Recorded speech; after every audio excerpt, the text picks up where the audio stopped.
దేవునికి స్తోత్రములు. దేవదేవునికి మహిమ ఘనత ప్రభావములు ఇప్పుడు ఎల్లప్పుడూ కలుగునుగాక. దేవుని వాక్యాన్ని చదువుకొని కొద్ది నిమిషాలు ధ్యానం చేసుకుందాం. కీర్తన గ్రంథం 19వ కీర్తన 14వ చరణాన్ని చదువుకుందాం. యెహోవా నా ఆశ్రయదుర్గమా, నా విమోచకుడా, నా నోటి మాటలను నా హృదయ ధ్యానమును నీ దృష్టికి అంగీకారములగునుగాక.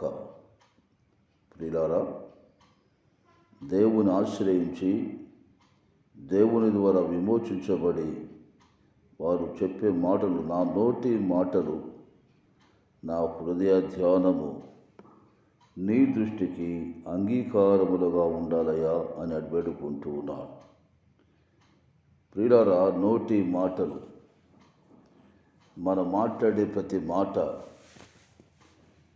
వ్యర్థమైన ప్రతి మాటను గురించి విమర్శ దినమందు దేవునికి లెక్క చెప్పాలి. దేవునికి మనం మాట్లాడే ప్రతి మాట విషయమై మనం అనేకులు మన ఇష్టానుసారంగా నోటి మాటలు మాట్లాడుతూ ఉంటాం. ఇష్టానుసారంగా ప్రేలాపన ప్రేలుతూ ఉంటాం.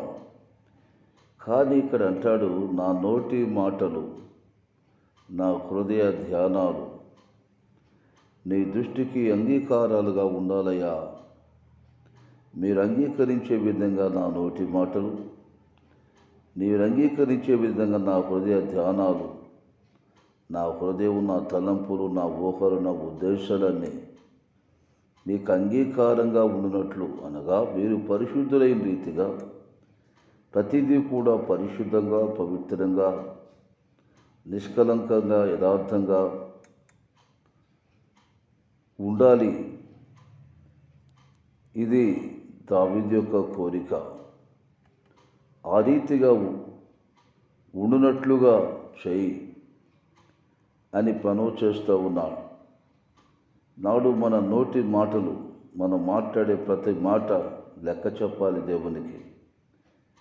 ప్రియులారా, నీ నోటి నుండి వచ్చే ప్రతి మాట దేవునికి మహిమకరంగా ఉండాలి, మృదువుగా ఉండాలి. నీ మాటలు ఇతరుని ఆదరించేవిగా ఉండాలి. నీ మాటలు అనేకులు ఓదార్చేవిగా ఉండాలి. నీ మాటలు అనేక బలపరిచేవిగా ఉండాలి, కానీ కించపరిచేవిగా, అవమానపరిచేవిగా, అవహేళన చేసేవిగా ఉండకూడదు. ఇతరులను శపించే విధంగా ఉండకూడదు. ప్రియులారా, ఇతరులకు మేలుకరంగా ఉండాలి మన మాటలు. ఇది ప్రభువైన యేసుక్రీస్తు వారి నోటి నుండి వచ్చి ప్రతి మాట ఆయన దయగలిగిన మాటలు మాట్లాడాడు.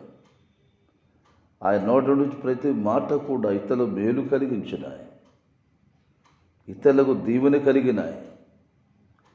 ఆయన నోటి నుండి వచ్చి ప్రతి మాట అనేకులు స్వస్థత పొందారు, అనేకులు బాగుపడ్డారు, అనేకులు ప్రవర్తన మార్చుకున్న, నడవడి మారింది, ఆలోచన మారి, తలంపులు మారి, ఊహలు మారినాయి, బ్రతుకులే మారిపోయినాయి. ప్రభు నోటి నుండి వచ్చి ప్రతి మాట ప్రజలకు దీవెనకరంగా మారిపోయినాయి. అదే రీతిగా అపవాది తంత్రాల్లో పడిన వారిని వ్యతిరేకించారు. దేవుని ఎడల భయభక్తులు కలిగిన వారు విశ్వసించి అంగీకరించి వారు దేవుని దృష్టికి అంగీకారమైన వారుగా తీర్చబడ్డారు. ఈ ఉదయకాలంలో మాటలు వింటున్న ప్రియులారా, మన పరిస్థితి ఎలా ఉన్నది? మన మాటలు ఎలా ఉన్నాయి? ఏమనుకుంటూ, నా ఇష్టం, నా నోరు, నేను మాట్లాడితే నాకు ఎవరు అడ్డొచ్చేవారు లేరనుకుంటున్నాం. ప్రియులారా, దేవుని స్తుతించే నోరుగా ఉండు, ఘనపరిచే నోరుగా ఉండు. దేవుని మహిమ రావాలి. దేవుడు మనకిచ్చిన దేహం దేవుని వలన నీకు అనుగ్రహించబడి, ఈ దేహము దేవుని వలన అనుగ్రహించబడి, ఈ దేహం ద్వారా దేవుని మహింపరచాలి. ఈ దేహంలో ఉన్న నోటి ద్వారా దేవుని మహింపరచాలి. ఈ దేహంలో ఉన్న చేతుల ద్వారా దేవుని మహింపరచాలి. నీ చూపు ద్వారా, నీ వినికిడి ద్వారా, నీ తలంపు, నీ హృదయం ద్వారా, నీ మనస్సు ద్వారా, నీ నడక పడక ద్వారా దేవునికి మహిమ రావాలి. ఇది దేవుడు కోరి, అందుకు దేవుడు నిర్మించాడు. అంతేగాని నీ ఇష్టానుసారంగా జీవించి, నీ ఇష్టానుసారంగా బ్రతికి నిన్ను కలుగు చేసిన దేవునికి అవమానం, అపకీర్తి, అవహేళన తెచ్చే పరిస్థితి ఉండకూడదనే విషయాన్ని ప్రభు తెలియచేస్తూ ఉన్నాను. కనుక ఈ సత్యాన్ని ఇవన్నీ కూడా దేవుని వల్ల అనుగ్రహించబడిన ఈ దేహంలో ఉన్న నోటి మాటలు కానీ, తన హృదయం కానీ, ధ్యానం కానీ, స్తుతి కానీ, ఆరాధన కానీ, ప్రార్థన కానీ, మాటలు కానీ అన్నీ కూడా దేవుని దృష్టి అంగీకరించే విధంగా దేవుడు అంగీకరించాలి. దేవుడు సంతోషించే, దేవుడు ఆనందించే విధంగా ఉండాలి అని దేవుని దగ్గర మనవి చేస్తూ ఉన్నాడు. ప్రియులారా, ఈ రీతిగా మన మనవులు కూడా ఉండాలి. ఈనాడు మనుషులు స్వార్థ ప్రయోజనం కొరకు అందరికంటే మిన్నగా ఉండాలి, హెచ్చుగా ఉండాలి, ఉన్నతమైన స్థితిలో ఉండాలని ఆలోచనతో ఎదురువారిని తక్కువ చేస్తూ, ఎదురువారి మీద నెపములు చెప్తూ, వారు తప్పుడోడు అని అంటే నేను మంచోడని చెప్పడానికి మనం ఇతరులు తగ్గించి మనం హెచ్చించుకునే వారిగా ఉంటాం. కానీ ప్రభు అంటాడు, ఒక వ్యక్తి హెచ్చించబడాలంటే తను తాను తగ్గించుకునేవాడు హెచ్చించబడు. ఇది దైవ భాష. ఇతరులు నీవు హెచ్చించు, నువ్వు తగ్గించుకో. దేవుడు తగిన కాదు నిన్ను హెచ్చిస్తాడు. ఆయన బలిష్టమైన చేతికి దీన మనసుకురాయిళ్ళు. ఆయన చేతి ఆయనకు ఆయన కృపకు అప్పగించుకుంటే దేవుడు నిన్ను సరిచేయువాడుగా ఉంటాడు. నీ మాటలు ఇతరులు మేలుకరంగా, నీ ప్రవర్తన ఇతరులు దేవుని మేలుకరంగా, నీ నడవడి ఇతరులు నీ చూపు ఇతరులు మేలుకరంగా చేయవాడు దేవుడు. ప్రియులారా, దేవుని కలిగి మన పితరులైన వారు దేవుని చూపగలిగారు. వారి జీవితంలో వారి మాటల ద్వారా దేవుని చూపారు, వారి నడక ద్వారా దేవుని చూపారు, వారి పనుల ద్వారా దేవుని చూపారు, వారి ప్రవర్తన ద్వారా దేవుని చూపగలిగారు.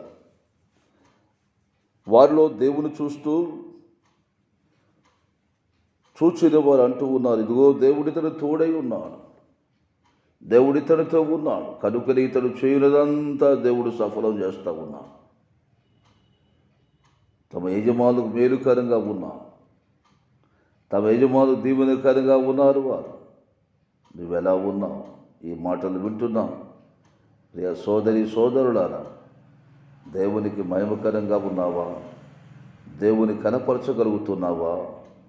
దేవుని రూపాన్ని, దేవుని స్వభావాన్ని, దేవుని మనస్సు నీవు లోకలకు ఇతరులు కనపరుచువారిగా ఉన్నావా? ప్రియులారా, కీర్తనాకారుడు నా మాటలు, నా హృదయం, నా తలంపులు, నా ధ్యానాలు, నా ప్రార్థనలు నీ దృష్టిలో నీవు అంగీకరించే విధంగా ఉండాలయ్యా. ద్వేషించే విధంగా ఉండకూడదని మనవి చేసుకుని తను సరి చేసుకొని ఒక విషయంలో తప్పు చేసినప్పుడు తను విరగొట్టుకుని అలగొట్టుకొని ప్రలాపించి ఏడ్చి కన్నీరు కార్చి, అయ్యా నన్ను దూరం చేయొద్దయా, నీ ఆత్మ నాకు దూరం చేయొద్దని ఏడ్చి దేవుని కనికరానికి పాత్రుడయ్యాడు. ఉదయకాలంలో మాటలు వింటున్న ప్రియులారా, ఇటువంటి అనుభవం మన జీవితంలో కలిగి ఉండాలా. ఏదో జీవిస్తున్నామని కాదు, లోకంలో బ్రతుకుతున్నాం అనే విషయం కాదు. కానీ దేవుడు మనకిచ్చిన ఈ తలాంతు ద్వారా, వరాల ద్వారా దేవుని మహిమపరచుతూ మన జీవితాలు కొనసాగిస్తే దేవుడు ఆనందించువాడుగా ఉంటాడు. కనుక దేవుడిచ్చిన ఈ దేహంలో ఉన్న ప్రతి దాని ద్వారా దేవుని మహిమపరచుతూ కీర్తించేవారిగా ఉన్నటువంటి స్థితి కలుగుని దేవుడు కృప చూపి నడిపించునుగాక. దేవుడి మాటలు దీవించునుగాక. ప్రార్థన. ప్రీతండి, వందనాలు. విత్తబడిన వాక్యం నీరు కట్టుదల ఫలింపజేసి ఆదరించండి. అయ్యా, అస్వస్థతలో ఎంతో ఉన్నారు, స్వస్థపరచండి. బలహీనంగా ఎందరో ఉన్న బలపరచండి. ఆదరణ లేని వారికి ఆదరణ దయచేయండి. నెమ్మది లేని వారికి నెమ్మది దయచేయి ప్రభువా. సమాధానం దయచేయి ప్రభా. ఎవరు ఏ విధమైన అవసరం కలిగి ఉన్నారో వరుసలు తీర్చండి. వారి అక్కర్లు, వారి కొరతలు తీర్చి ఆదరమయమని ఈ దినకాలం అంతట్లో వారి పనులు, వారి కార్యాలు తోడై ఉండి ప్రతి మాట, ప్రతి కార్యం మీకు మహిమ కలిగి ఉన్నట్టు కృప చూపని యేసయ్య నామములో వేడుకొనుచున్నాము తండ్రి. ఆమేన్. తండ్రి, కుమార, పరిశుద్ధాత్మ త్రియేక దేవుని దీవెన ఎల్లప్పుడూ సదా తోడే నడిపించును గాక. ఆమేన్. ఆమేన్. ఆమేన్.